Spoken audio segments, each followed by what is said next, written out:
mini excavator no anya ba bedru ehun update na me de brawi previously na ke hia just about 50,000 yet me atua ho ka nyina na so is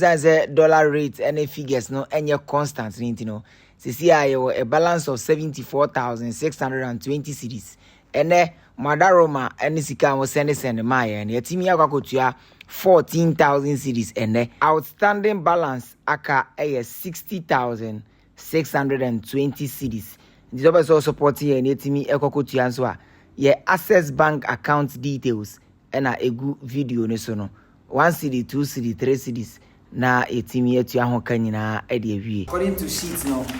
there was a balance of 74,620 Ghana cedis as an yetimi de mini excavator na kofi nti ene no physical cash ekita wa ha 14,000 nti 14,000 minus 74,620 no beka 60,620 nti ye ba wetu amamo na ya share the way forward. Okay,